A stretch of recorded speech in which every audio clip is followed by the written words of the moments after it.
The alarm clock screamed at 5:30 a.m., just like it having morning for the past 3 months. Lucy rolled over in her tiny bed, her back aching from yesterday's double shift. Her studio apartment was so small that she could touch both walls if she stretched her arms out wide. The paint was peeling in the corners, and the heater made strange noises all night, but it was home.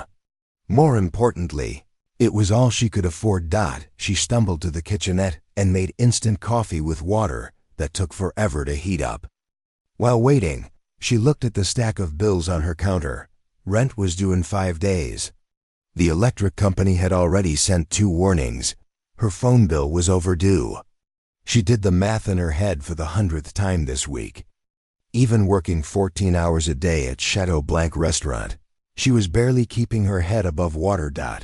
Lucy had been dreaming of becoming a pianist since she was 7 years old.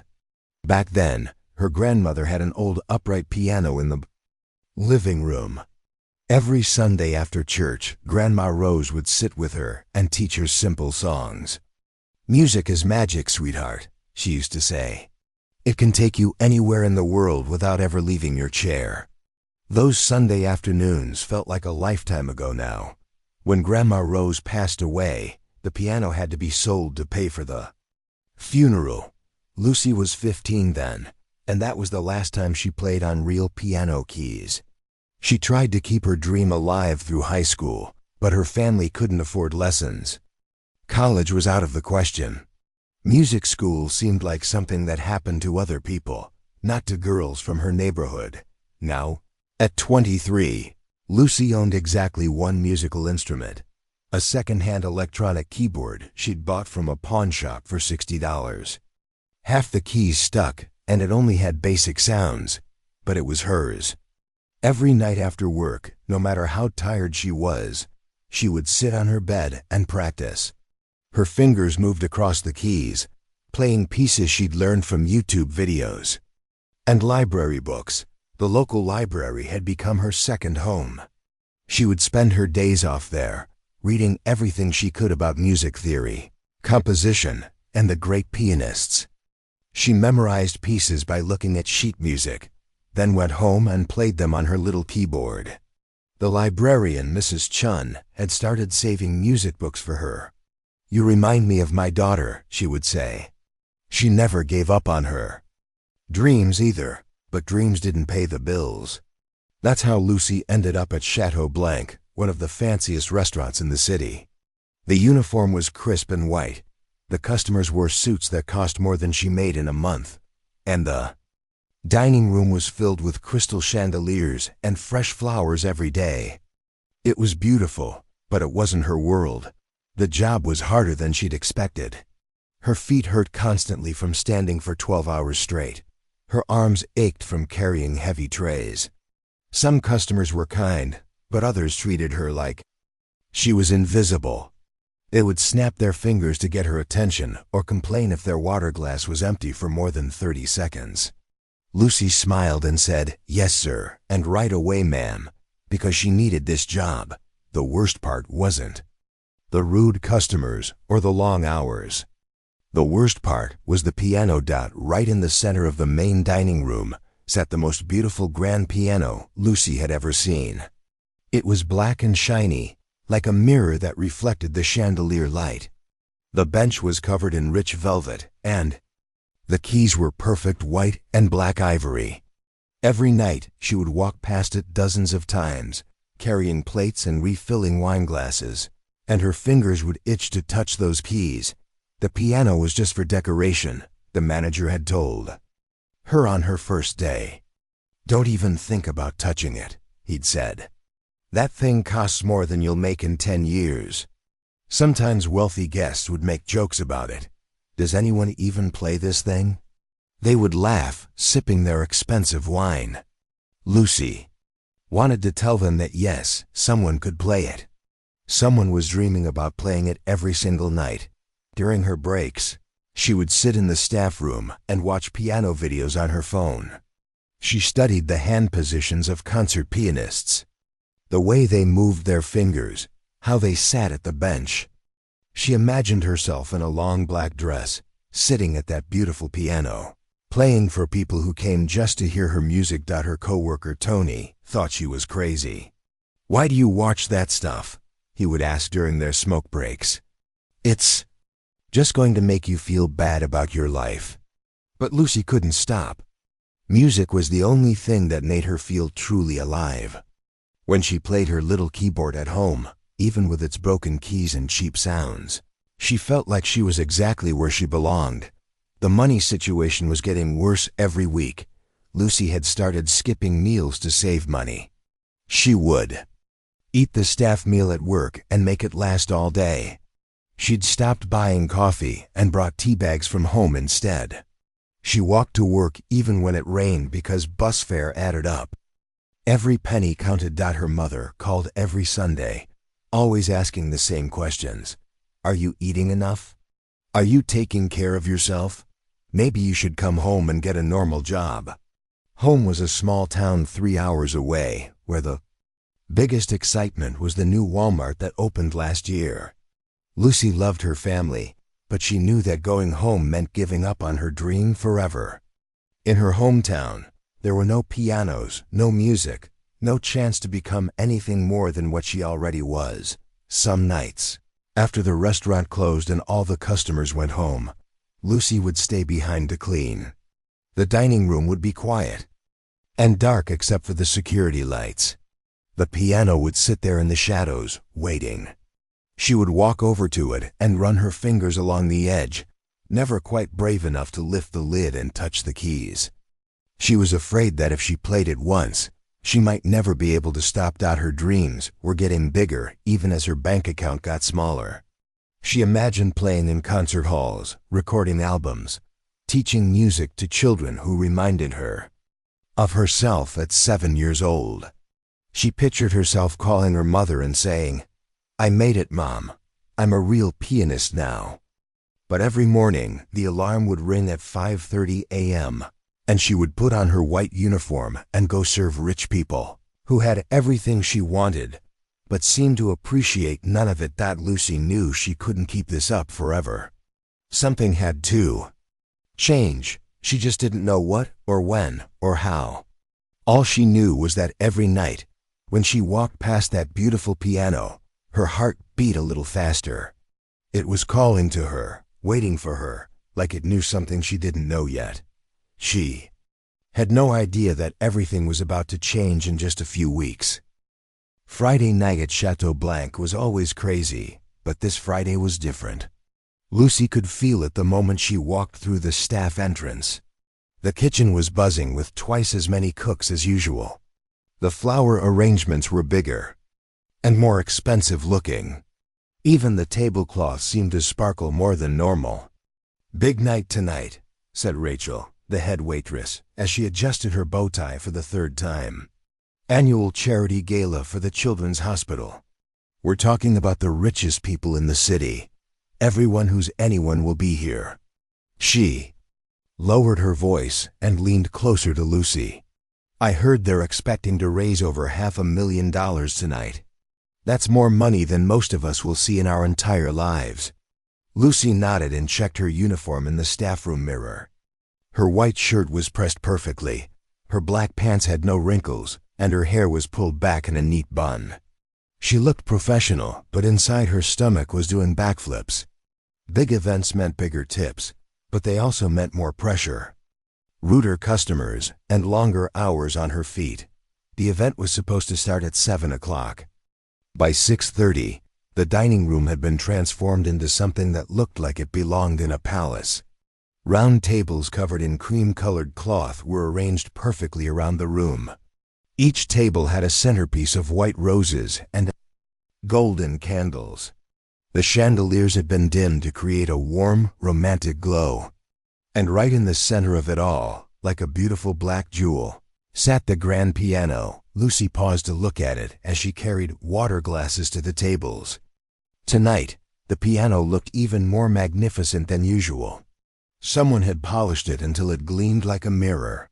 A spotlight had been positioned above it, creating a perfect circle of light on the bench. Fresh white roses sat on top in a crystal vase. This wasn't just decoration tonight. This piano was meant to be played. "Stop staring and keep moving," called David, the restaurant manager. He was stressed, running around with his clipboard and checking every detail twice. "We have 200 guests coming tonight, and everything needs to be perfect." Perfect, do you understand? The guests started arriving at exactly 7 o'clock. Lucy had served wealthy people before, but tonight was different. These weren't just rich people. These were the kind of rich people who appeared in magazines and had their names on buildings. She recognized faces from the newspaper society. Pages, women wearing jewelry that probably cost more than her apartment rent. Men in custom-made suits that fit like they were painted on. Everyone seemed to know everyone else. The room filled with laughter and conversation as old friends greeted each other with air kisses and firm handshakes.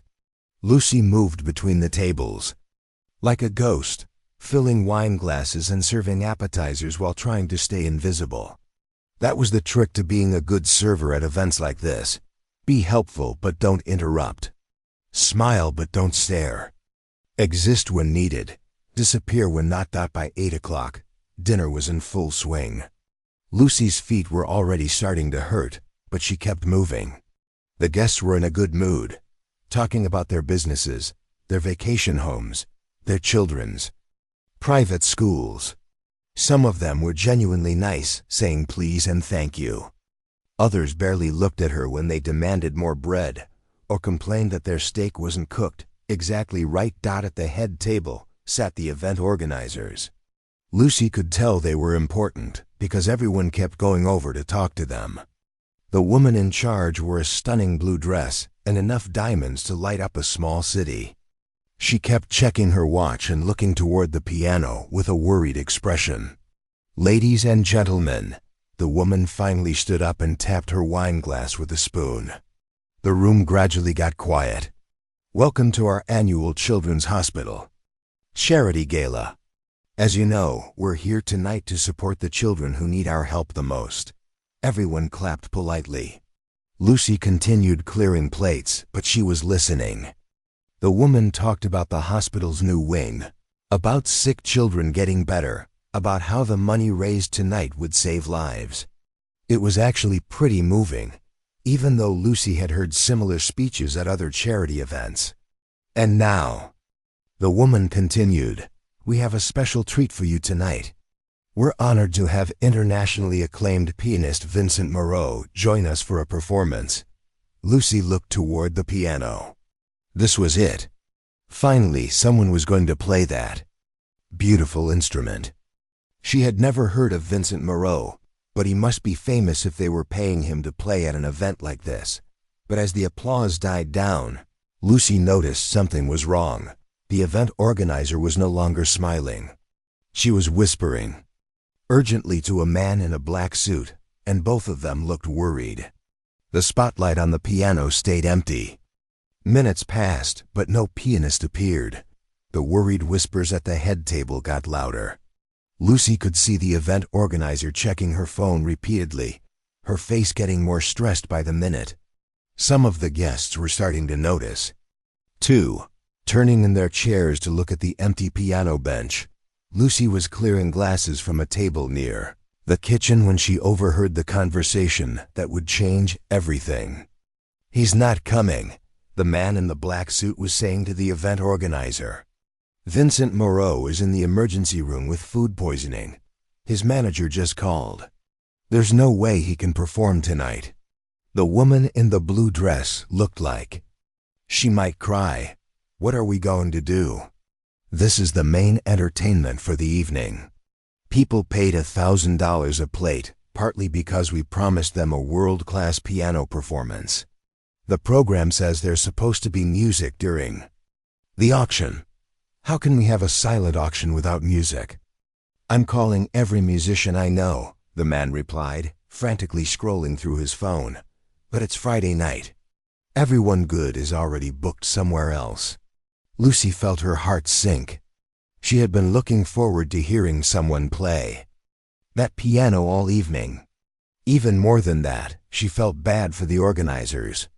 They were trying to raise money for sick children, And their big night was falling apart. The conversation continued, getting more desperate by the minute. What about the hotel down the street? Do they have a piano player? I called. They said no. The music school? It's summer break. All the good students are gone. There has to be someone. Lucy moved to the next table, but she couldn't stop. Listening. Her hands were shaking as she picked up empty wine glasses.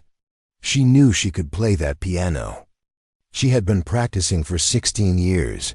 Ever since Grandma Rose first showed her how to find middle C, she had memorized dozens of classical pieces. She could sight-read music better than most people could read books. But who was she kidding? She was just a waitress. These people expected a world-famous pianist, not some girl in a server uniform who learned to play from YouTube videos. The desperate whispers continued. The auction starts in 30 minutes. We need music, something, anything. Maybe we could just play recorded music through the speakers. That's not the same. People expect live music at an event like this. Lucy's heart was pounding so hard she thought other people might hear it. She had spent 3 months walking past that piano, dreaming about what it would feel like to play it. She had imagined her fingers on those perfect keys thousands of times. She knew she could do it, but did she have the courage? The woman in blue was now openly panicking. This is a disaster. How do I tell 200 people that there's no entertainment? How do I explain that we promised them something we can't deliver? Lucy took a deep breath. Her grandmother's voice echoed in her head. Music is magic, sweetheart. It can take you anywhere in the world. Maybe it was time to find out if Grandma Rose was right. She set down her tray of glasses and walked toward the head table, her legs feeling like jelly with every step. Lucy's heart was beating so fast she thought it might jump out of her chest. Each step toward the head table felt like walking through thick mud. Her hands were sweating, and she could hear her own breathing over the chatter of the wealthy guests. What was she doing? This was crazy. She was just a waitress. These people would laugh at her, but the image of those sick children in the hospital kept pushing her forward. This wasn't just about her anymore. This was about raising money for kids who needed help. If she could do something, anything, to make this night successful, shouldn't she try? She stopped about 3 feet from the head table, close enough to speak but far enough to run away if she changed her mind. The woman in the blue dress was still on her phone, desperately calling every contact she had. The man in the black suit was pacing back and forth, running his hands through his hair. "Excuse me," Lucy said quietly. Neither of them heard her. The woman was saying into her phone, "Please, there has to be someone available. This is an emergency." Lucy cleared her throat and spoke a little louder. "Excuse me, ma'am." The woman looked up, her face showing confusion and a little annoyance. She probably thought Lucy was going to ask about clearing plates or refilling water glasses. "Not now, sweetheart. We're dealing with a crisis here." Lucy's courage almost failed her right then. The woman had called her sweetheart in that tone people use when they're being polite but really want you to go away. Lucy had heard that tone 1,000 times in her life. But she thought about her grandmother's piano lessons, about all those nights practicing on her broken keyboard, about the dreams that kept her going when everything else felt hopeless. "I know about your crisis," Lucy said, her voice stronger. "Now, I heard about the pianist canceling. I might be able to help." The man in the black suit stopped pacing and looked at her. "Help how? Do you know a pianist who's available right now?" Lucy took a deep breath that felt like it lasted forever. "I am a pianist." The silence that followed was so complete that Lucy could hear the sound of her own heartbeat. The woman in blue looked at her like she had just spoken in a foreign language. The man's eyebrows went up so high they almost disappeared into his hairline. "You're a pianist?" The woman said slowly, like she was trying to understand the words. "Yes. Ma'am, I've been playing for 16 years. I know classical music, jazz, contemporary pieces. I can sight read music, and I have a lot of pieces memorized." The woman looked Lucy up and down, taking in the white server uniform, the name tag, the comfortable shoes that were made for standing all day. "You're a waitress." "I'm a waitress who plays piano," Lucy said, trying to keep her voice steady. "I know it's not what you expected, but I could help you out. I've been dreaming about playing that piano since I started working here." The man and woman exchanged looks. Lucy could see them having an entire conversation without words. The woman's expression said, "This is ridiculous." The man's expression said, "But what choice do we have? What kind of pieces do you know?" The man asked. Lucy's mind raced through her mental catalog of music. Classical pieces like Chopin nocturnes, some Beethoven, Mozart sonatas. "I know jazz standards like Autumn Leaves and Summertime. I can play background music for dinner." Or more dramatic pieces for presentations. "Have you ever performed in front of people before?" The woman asked. This was the hard question. Lucy had performed exactly twice in her life. Once at a school talent show when she was 12, and once at her church's Christmas service 3 years ago. Both times she had been so nervous she could barely feel her fingers, but she had gotten through it, and people had clapped. "Yes," she said, which was technically true. "I've performed before." The woman was still looking skeptical, but the man seemed more interested. "Can you prove it? Can you play something right now?" Lucy's mouth went dry. "Right now. Just a few bars of something. We need to know if you can actually play before we put you in front of 200 people. Lucy looked toward the piano. It was still sitting in that circle of light, waiting. The dining room was full of wealthy guests eating their expensive dinners and talking about their expensive lives. If she walked over there now, everyone would stare at her. Everyone would wonder what the waitress was doing at the piano. But what if she could actually do this? What if this was her moment? What if all those years of practicing, all those nights dreaming about this exact piano, had been leading to this? "Okay," she said, "I'll play something."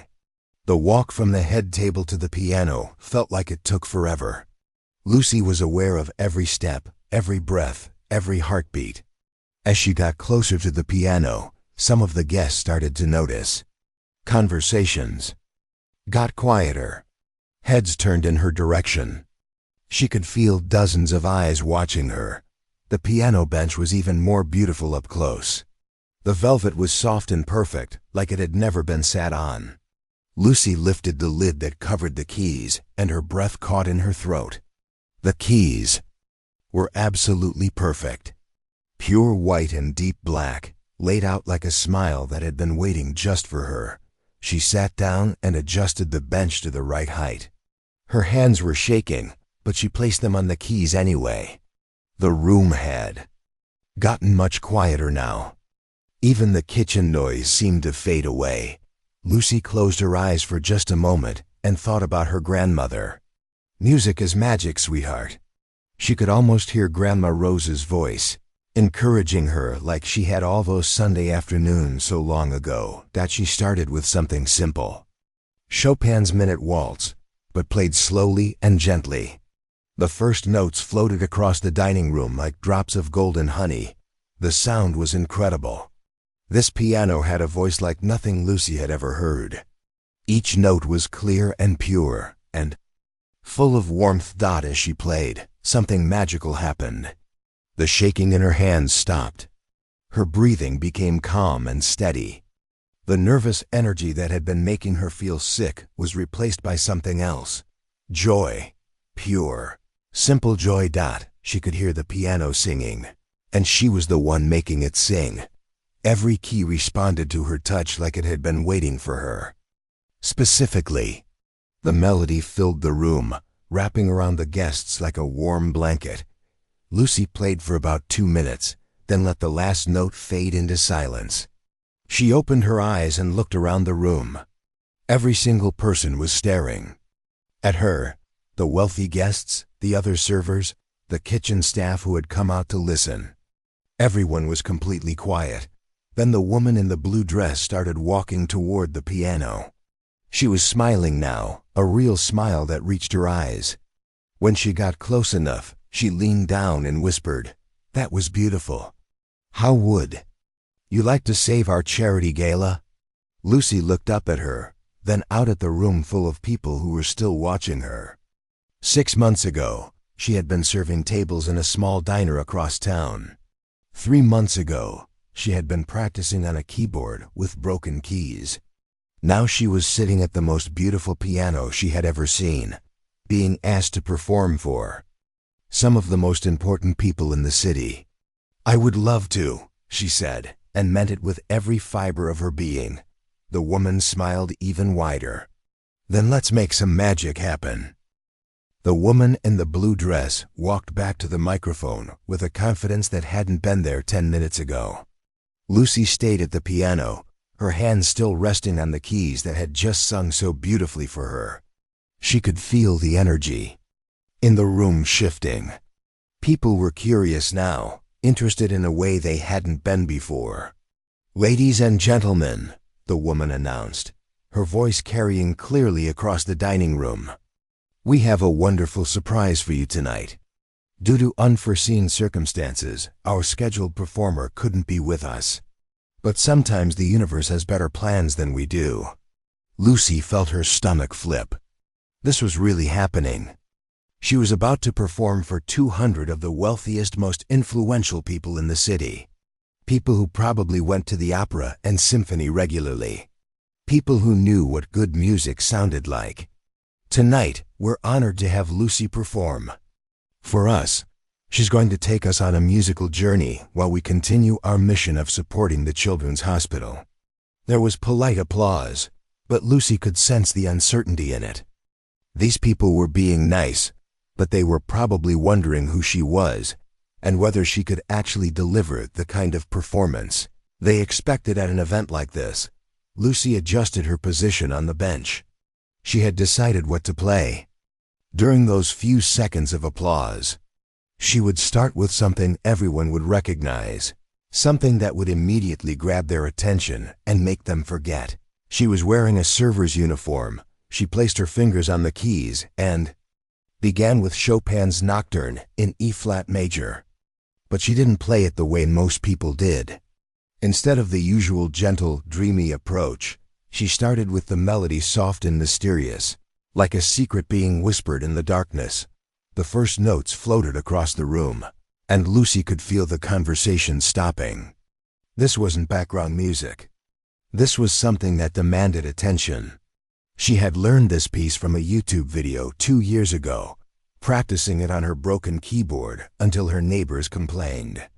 But playing it on this magnificent piano was like hearing it for the first time. As the melody developed, Lucy let her emotions flow through her fingers.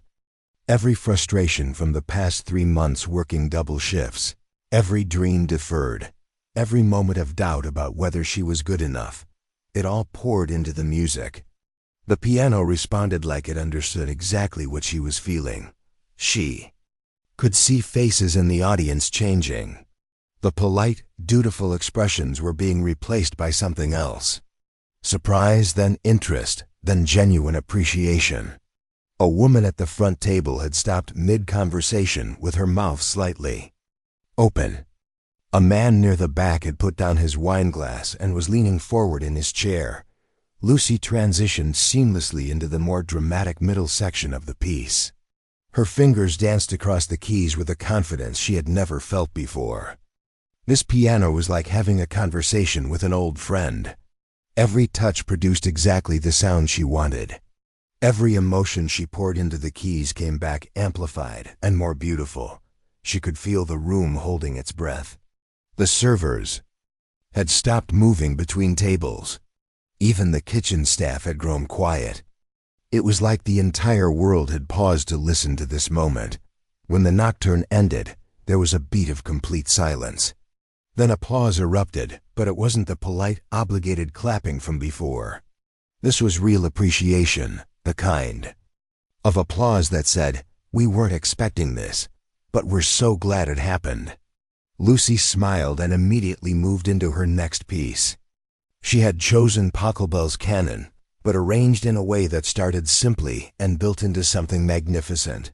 She began with just the basic melody, letting people recognize the familiar tune. Then she started adding layers, harmonies, bass, lines that made the piano sound like an entire orchestra. By now, she could see that some people had stopped eating entirely. Forks were being set down. Conversations had completely ceased. The room was transformed into something between a concert hall and a cathedral. With Lucy's music as the focal point that drew everyone together, she moved through the canon with growing confidence, adding her own personal touches to the arrangement. She had worked on this version for months, imagining how it would sound on a real piano instead of her electronic keyboard. The reality was better than anything she had dreamed. As the piece reached its climactic moment, Lucy could feel something magical happening. The music wasn't just coming from the piano anymore. It was filling the entire space, wrapping around every person in the room, connecting them all through the shared experience of beauty. When the canon ended, the applause was longer and louder. Lucy could see people nodding appreciatively to each other, the kind of looks that said, "This is something special." But she wasn't done yet. She had one more piece that would take this performance from good to unforgettable.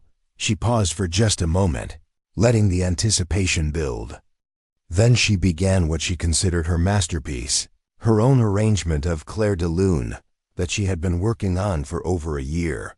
Debussy's famous piece was already beautiful, but Lucy had reimagined it as something even more emotional and personal. She started with the familiar opening melody, played so gently it was like moonlight touching water. Then she began to weave in her own harmonies, her own interpretation of what moonlight and dreams and hope sounded like. This was the piece that meant the most to her. She had been working on it during all those lonely nights in her apartment, when the bills were piling up and her dreams seemed impossible. It was her way of saying that beauty could exist even in the hardest times, that music could transform any space into something magical. As she played, Lucy forgot about everything else. She forgot about the wealthy audience, forgot about her uniform, forgot about her aching feet and her empty bank account. There was only the music and the piano and the incredible feeling of finally being exactly where she belonged. The arrangement built slowly, adding layers of melody and harmony that created something entirely new while honoring the original. Lucy could feel tears in her eyes, but they weren't sad tears. They were tears of pure joy, of dreams coming true, of all those years of practice and hoping finally making sense. She could sense that something extraordinary was happening in the room. This wasn't just entertainment anymore. This was art happening, live, transforming everyone who heard it. She could feel the audience being pulled into the music, sharing the emotion she was pouring into every note. The piece reached its most beautiful moment, where all the melodies came together in perfect harmony. Lucy played it with her whole heart, thinking about her grandmother, about the sick children this money would help, about every person who had ever been told their dreams were too big or too impossible. As the last notes of Clair de Lune faded into silence, the room stayed completely quiet for what felt like forever. Lucy lifted her hands from the keys and looked out at the audience. 200 faces were looking back at her, and every single one showed the same expression of wonder and amazement. Then someone started clapping. Then another person. Then the entire room erupted in applause that seemed to go on forever. People were standing up, something Lucy had never seen at a restaurant event. They were clapping and smiling, and some were even wiping tears from their eyes. Lucy stood up from the piano bench, her legs shaking not from nervousness anymore, but from the incredible rush of what had just happened. She had done it. She had actually done it. The little girl who learned piano from her grandmother, the teenager who lost her piano, the young woman practicing on a broken keyboard. She had just given the performance of her life. The applause seemed to go on forever. Lucy stood next to the piano, her heart still racing from the performance, watching 200 wealthy people give her a standing ovation. She had never experienced anything like this in her entire life. The sound was overwhelming, like ocean waves crashing over her again and again. People weren't just clapping politely anymore. They were clapping with enthusiasm, with genuine appreciation, with the kind of energy that said something truly special had just happened. Some of the women were dabbing at their eyes with napkins. Men who probably ran billion-dollar companies were smiling like children who had just seen magic for the first time. The woman in the blue dress was walking toward her again, but this time her expression was completely different. Gone was the polite skepticism from earlier. Now she looked amazed, almost stunned by what had just happened. "That was absolutely incredible," she said, taking Lucy's hand. "I've been organizing events like this for 15 years, and I have never seen anything like what you just did. You didn't just play music, you created magic." Lucy felt like she might cry from the overwhelming emotions flooding through her. "Thank you," she managed to say. "That piano is so beautiful. It made me want to play the best I've ever played." But the woman wasn't finished. She turned to face the still applauding crowd and raised her hand for attention. "Ladies and gentlemen, I think we can all agree that Lucy has given us something extraordinary tonight. But here's what makes this even more special. Lucy works here at Chateau Blanc as a server. She's been serving your tables tonight, and then she gave us a world-class performance." The applause got even louder. Lucy could see the surprise on people's faces as they realized the young woman who had been filling their water glasses was the same person who had just transported them to another world with her music. As the applause finally started to die down, something unexpected happened. A distinguished-looking man with silver hair began walking toward the piano. Lucy recognized him vaguely. He had been sitting at one of the VIP tables near the front, and she had served him wine earlier in the evening. "Excuse me," he said, extending his hand to Lucy. "I'm Charles Wellington. I own Wellington Music Productions." Lucy's eyes went wide. Even she had heard of Wellington Music Productions. They worked with some of the biggest classical musicians in the world. They had discovered pianists who went on to play at Carnegie Hall and the Kennedy Center. "Mr. Wellington," she said, shaking his hand and trying not to show how much hers was trembling. "I have to ask you," he continued, "where did you study? Juilliard? Curtis? Berkeley? Because what I just heard doesn't happen without serious training." Lucy felt her cheeks burning. "I didn't study anywhere, sir. I'm self-taught. I learned from library books and YouTube videos and just practicing every day." Charles Wellington stared at her for a long moment.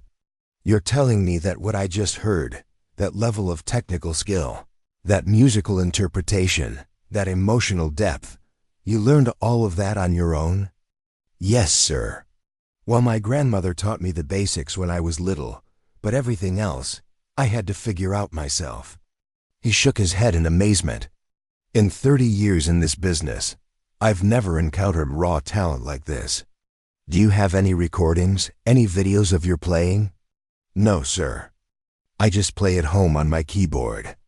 I never thought anyone would want to hear me play professionally." Before Charles could respond, another person approached. This time it was a well-dressed woman who looked like she could be a movie star. "I'm sorry to interrupt," she said, "but I had to tell you how much your performance moved me. I'm Patricia Hawthorne from the Hawthorne Foundation. We provide scholarships for talented young artists." Lucy felt like she was dreaming. These weren't just wealthy people being polite.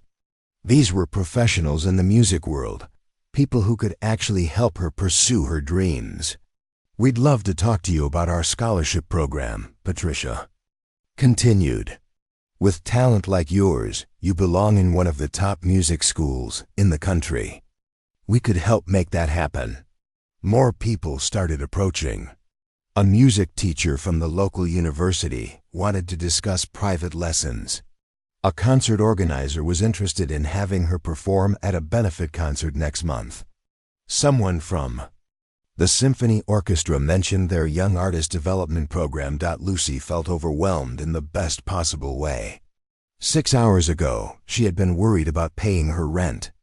Now she was surrounded by people offering her opportunities she had never even dared to dream about.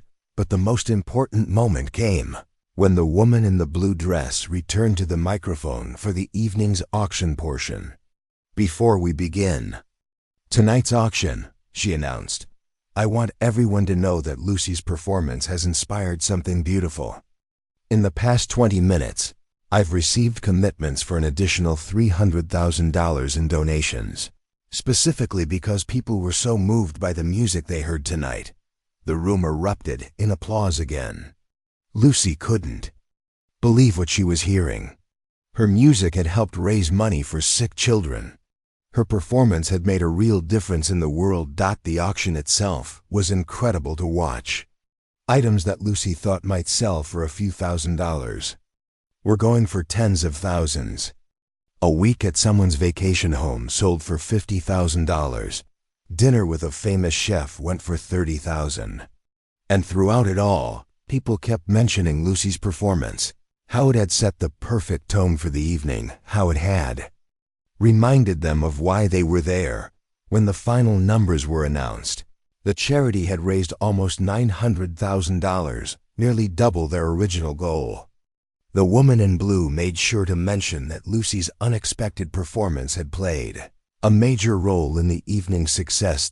As the evening wound down and guests started to leave, many of them stopped by the piano to thank Lucy personally. They weren't treating her like a servant anymore. They were treating her like an artist, like someone whose talent had genuinely touched their lives. Charles Wellington was the last to approach her before leaving. He handed her a business card and said, "I want you to call me Monday morning. We're going to talk about your future, because after tonight, everything changes for you." When the restaurant finally closed and the last guest had left, Lucy found herself alone with the piano one more time. She sat down at the bench and played a few quiet notes, almost unable to believe what had just happened. The other servers gathered around her, their earlier skepticism replaced by genuine amazement and pride. "Girl, you just changed your whole life in one night," Rachel said, shaking her head in wonder. Lucy looked at the pile of business cards in her hand. Scholarship opportunities, performance invitations, recording possibilities. Doors were opening that she had never even known existed. 2 weeks later, Lucy received the phone call that made it all official. She had been accepted to Juilliard with a full scholarship, courtesy of the Hawthorne Foundation and several other donors from that magical Friday night. Charles Wellington's company wanted to produce her first album. The local symphony had invited her to perform as a featured soloist. On her last day at Chateau Blanc, Lucy played the piano one final time during her break. This time, she wasn't dreaming about someday getting to perform. She was preparing for the life she had always wanted, but never quite believed was possible. As she packed up her server uniform for the last time, Lucy thought about her grandmother's words. "Music is magic, sweetheart. It can take you anywhere in the world." Grandma Rose had been right.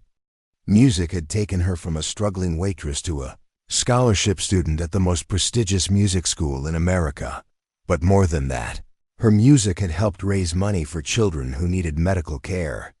It had brought joy to people who could afford anything money could buy but had been missing something that only art could provide. It had reminded everyone in that room that sometimes the most extraordinary gifts come from the most unexpected places. Lucy smiled as she walked out of Chateau Blanc for the last time. Tomorrow she would start packing for New York. In a month, she would be studying with the best piano teachers in the world. But tonight, she was just grateful for the courage to raise her hand and say, "I can help." Sometimes all it takes is one moment of bravery to change everything.